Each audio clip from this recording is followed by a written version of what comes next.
Last year, I made a video about Dante Bichette's career, in which I highlighted his unusual 1999 season. In short, Dante Bichette's 1999 season is the record for lowest WAR a player has ever earned in a season, while also achieving an adjusted OPS of at least 100. Bichette had an adjusted OPS mark of 102, while simultaneously earning negative 2.3 WAR. Why was it so low despite a better than average offensive season? Let's just say his defense was that bad, while also playing in the hitter-friendliest conditions of all time.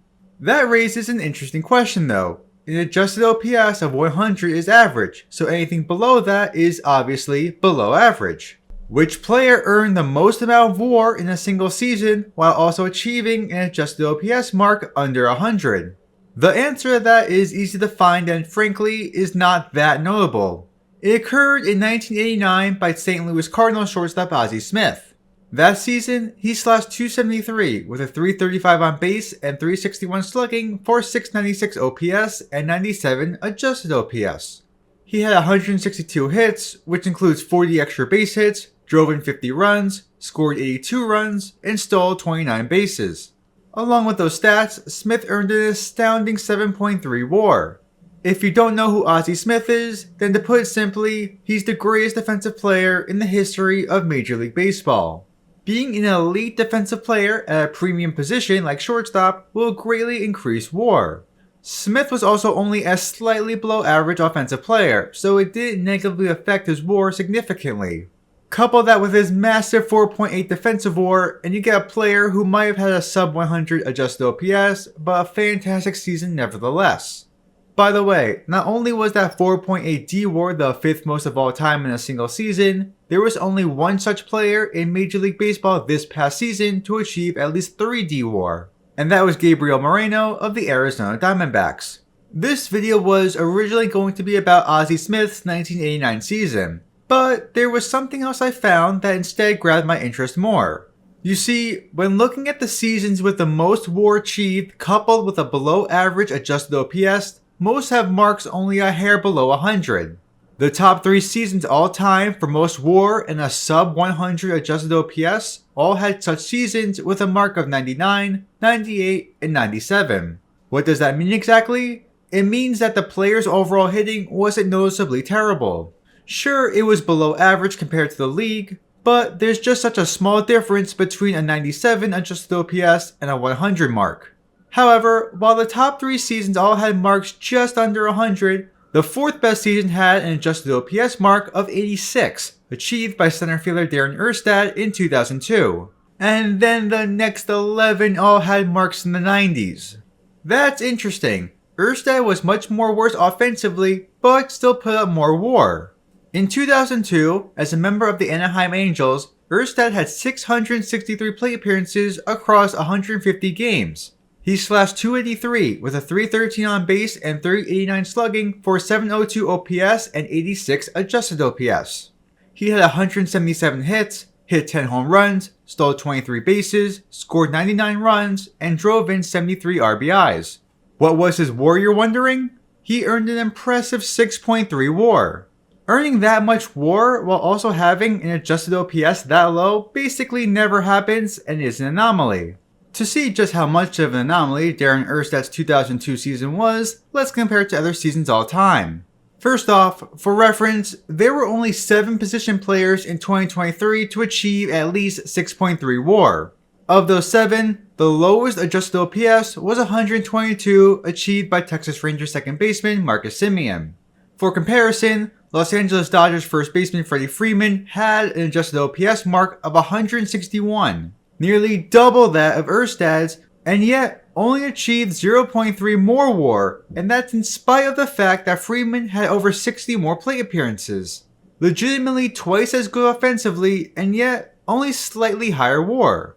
Also for reference, the highest WAR amount by a player in 2023 to post an 86 or lower adjusted OPS was 3.9, achieved by Toronto Blue Jays left fielder Dalton Varsho, who had a mark of 85 along with that WAR stat.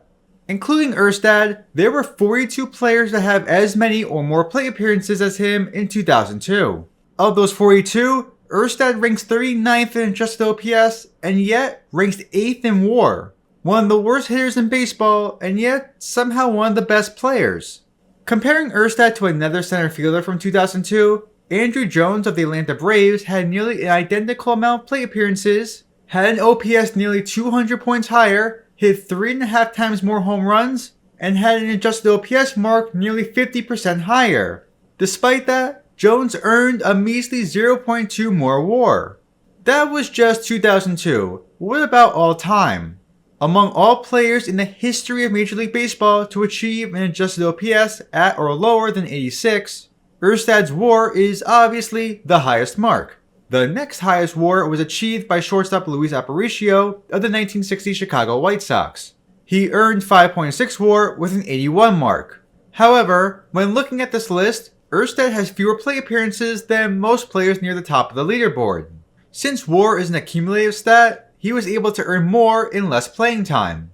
When looking at players all time to achieve an 86 or lower adjusted OPS and an equal or fewer amount of plate appearances as Erstad, he's now just one of 3 players ever to earn at least 5 WAR. The difference between Erstad at number 1 and Ozzie Smith at number 2 is the same as Smith at 2 and Art Fletcher at 25. Not to mention, most at the top of the leaderboard also achieved such seasons prior to Erstad. The second highest WAR achieved by a player with an 86 or lower mark since 2002 was 4.6, earned by Chicago Cubs second baseman Darwin Barney in 2012. Still looking at players since Erstad, the difference between him at 1 and Barney at 2 is the same as Barney at 2 and Rafael Furcal at 31st. It goes without saying that nobody has ever been that bad to achieve that much WAR. Nobody has gotten close since Erstad, and no players are in the same ballpark as him. That was all in comparison to players with an equal or lower adjusted OPS. What about comparing players to achieve the same amount of WAR? Among all players in MLB history to earn 6.3 or more WAR in a single season, Erstad's 86 adjusted OPS is 11 points lower than the second lowest mark achieved by Ozzie Smith in the previously mentioned 1989 season. And it's just one of 4 seasons ever to be under 100. The difference between Erstad at the lowest and Smith at the second lowest is the same as Smith at second and Devon White at 20th. Once again, Erstad isn't just in first place, he's ahead by a significant margin. The question is, just how great was his defense to be able to justify his high WAR amount? In 2002, Erstad earned 4.2 D-WAR. How good is that? Well, it's the 12th highest single season D-WAR of all time and the second highest ever among center fielders. When you have one of the greatest defensive seasons all time, safe to say, your value will be high in spite of a poor offensive year. Something to note, while Erstad was a fantastic fielder during his entire career, 2002 was miles ahead of his career norm. The second highest D-WAR Erstad achieved in a season was nearly half of his 2002 mark, which was a 2.3 mark in the year 2000.